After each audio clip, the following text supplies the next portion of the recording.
With us this afternoon is Leo Shumaji, who is our garden's historian. He's also our website master, but he has written our history so that it can be carried on for generations to come. Leo?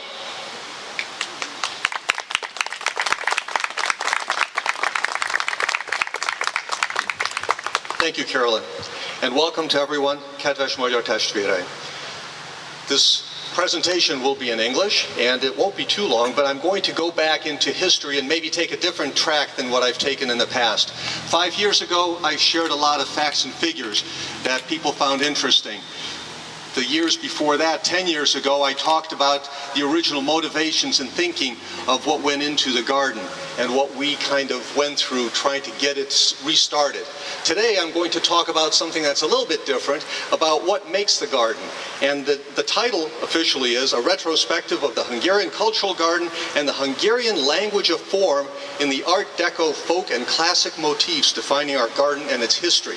Well, that's a mouthful, but I think that if you listen, I'll share some ideas which aren't that complicated, which might be fun to kind of know about.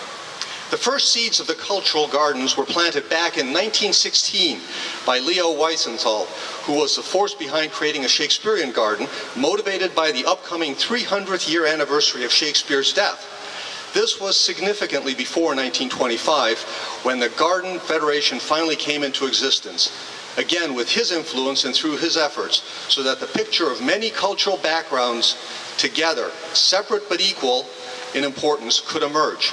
Standing alone, his garden remained by itself due to the coming of World War I and changing attitudes toward European immigration to the United States and the coming of widespread industrialization and demographic changes in the major cities as population movements from agriculture to urban work continued. So the seeds were already set back then for the problems that we had in the following decades. In 1919, a memorial to World War I was planted along Rockefeller Parkway. In Rockefeller Park, 830 oak trees were planted and marked with bronze plates to commemorate those who died in war, along what was called Liberty Boulevard, a red brick road winding through the park. I remember it well going to college.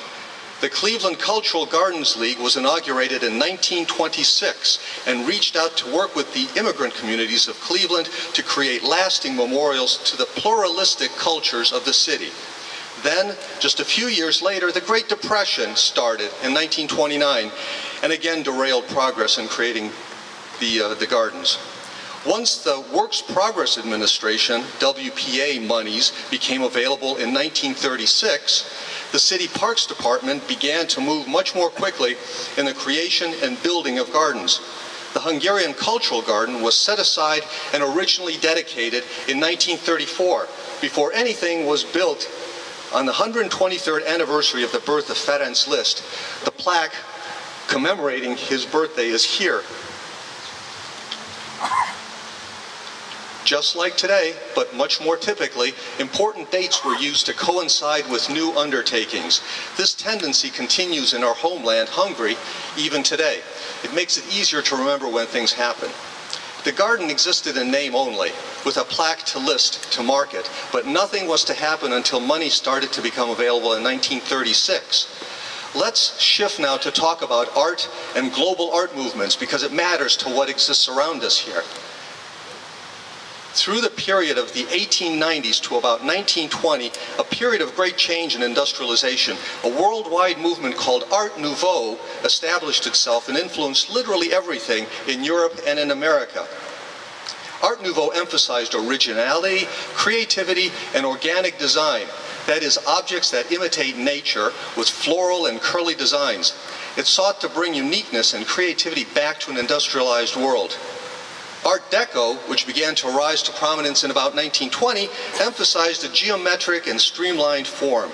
It sought to bring a certain degree of creativity, but dispensing with striving for uniqueness explicitly, back to an industrialized world.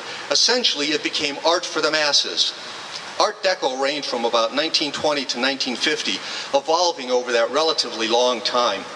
Art Deco is arguably a continuation of Art Nouveau, an evolution. The two are one and the same style. This is especially prevalent when we look at Hungary, where Art Deco developed during times of political tension and changes to the population and size of the country resulting from the Treaty of Trianon, which took 2/3 of the country away.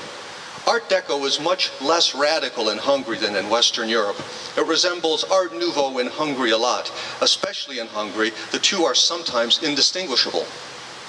If you know Hungarian history and are versed in art history, you know that in Hungary a movement called Hungarian Secession was dominant in the early part of the 20th century.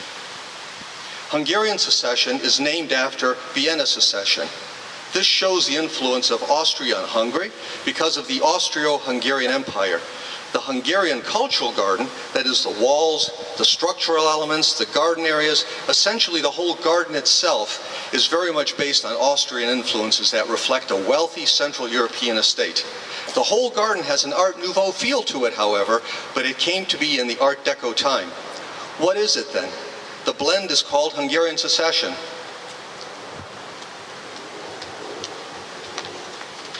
Most importantly about Hungarian Art Nouveau and Art Deco, what makes the Hungarian varieties unique are the folk and cultural elements.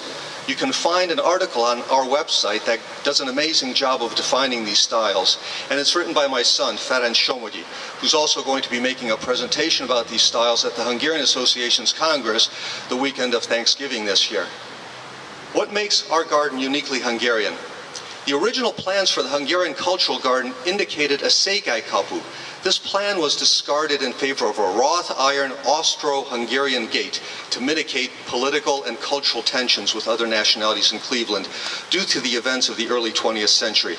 This was in keeping with the desire and need to coexist and to represent the driving idea of the garden, that is, of being a garden of peace. The Austro-Hungarian gate is properly called the Városházi kapu, after the original name of the William Penn Insurance Association that donated the money for it. It is in the Art Nouveau style, though it corresponds to the Art Deco era. If you look at the Városházi kapu, which I will call the Magyar kapu from now on, you will note it has a lot of floral designs that are one and the same as folk designs and figures Hungarians all love, and that are interwoven into our cultural identity. The Magyar kapu is distinctly Art Nouveau, but it falls into the Art Deco time. So what is it? Like I said, Hungarian Secession. So there you have it. Our garden is a giant piece of art made up of many elements, reflective of ideas and influences from a time that is still very relevant to today. But was the garden designed by Hungarians? Based on what we can discern, no, it was not. But it is a product of its time, a time very much influenced by art styles from Hungary and Europe. We went looking for the original plans of the garden and found them at the Cleveland Public Library. You can now find them on our website and look at them yourselves. We touched them and pored over them to understand where the garden came from. No gate was shown in the 1937 plans found, though areas of the gate were detailed. However, mention of wrought iron grills was in the plans, suggesting a switch of gate styles to the Magyar kapu was already being discussed. The architect planner of the garden was a gentleman by the name of H.E. Atkinson, who was not a Hungarian. This means that though the garden was planned with essentially a Hungarian flair, it was not officially designed by a Hungarian. Based on other sources, we know that the City Parks Department and Planning Commission had a very decisive impact on all of the garden plans. But there is a glimmer that Hungarians influenced what came to be. There may have been Hungarian influence in the design. The director of parks at the time of the Hungarian Cultural Gardens planning was H.E. Varga, a Hungarian, at least by name. And committees for the garden effort made up of prominent Hungarians in the city provided their input and influenced the garden effort. So maybe there was direct Hungarian influence on the garden's planning, but we don't know enough. If anyone has information, please share it with me. Maybe this is also why the Hungarian garden came along earlier than others, because of influence in the community. There were many Hungarians who were prominent in Cleveland at that time, who had a successful, Cleveland had a successful Hungarian population that was much different back in the early part of the 20th century than it was later on. In 1934, the List plaque was dedicated. A few years of quiet followed afterwards. In 1936, money became available from the U.S. government and building started, but without formally approved plans. On March 15th, 1937, again, there's that interesting historical date that ties it back to 1848. The full garden structure plans were submitted. All of the most important plans were approved and signed off on March 19th by Varga. A few months later, in November 1937, plans for paving and walkways were submitted by H.E. Atkinson and approved by H.E. Varga.